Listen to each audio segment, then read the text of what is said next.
Djibo Leyti Ka, annoncé dans le camp présidentiel, le secrétaire général de l'URD quitte ainsi l'opposition, un geste qui n'est certes pas nouveau, mais pour Yoro Dia, derrière cette transhumance, il y a une volonté du chef de l'État d'affaiblir l'opposition. Macky Sall sait qu'électoralement, Djibo Ka ne représente plus grand-chose.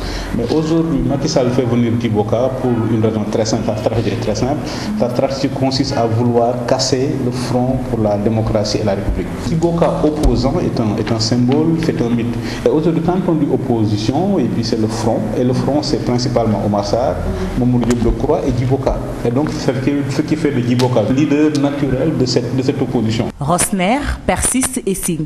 L'ancien ministre ne pense qu'à ses intérêts personnels. Dans la société, les gens sont animés par l'intérêt financier, par l'intérêt pécuniaire, et ils n'ont pas vraiment de civisme, ils n'ont pas vraiment d'amour pour leur pays, et ils sont prêts à tout vraiment pour avoir un peu d'argent et un petit poste. Quand Djibo Ka va à la paix, il sait qu'il n'a plus de destin présidentiel, il sait que même en tant que ministre, il ne peut plus faire grand-chose. Donc pour Djibo Ka, c'est une sorte de logique fonctionnaliste. Le président Sall continue de lancer un appel à certains opposants. L'on se rappelle son clin d'œil à l'endroit de Djibo Ka en pleine cérémonie.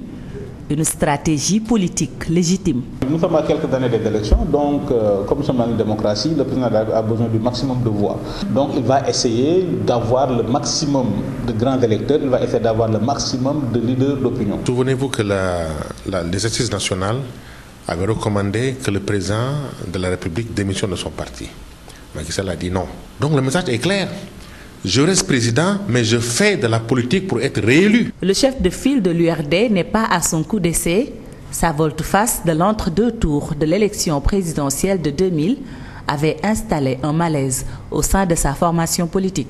Je n'ai rien à dire concernant Djibo Ka qui était là alors que j'étais toute petite, qui était au PS, qui était ceci, qui a fait un long cursus politique que les Sénégalais peuvent décortiquer. Je n'ai rien à dire à propos de Djibo Ka, sinon que il a ses raisons, il a sa façon de faire que moi je n'aurais jamais adopté. Personne ne peut nous affaiblir, c'est eux qui sont affaiblis. Je crois que s'il y a une lecture à faire, c'est que le régime en place devrait faire une lecture de ce qui se passe dans le pays.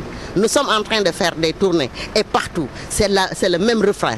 Revenez vite, nous nous sommes trompés, nous sommes en train de souffrir, le pays est dur, nous souffrons.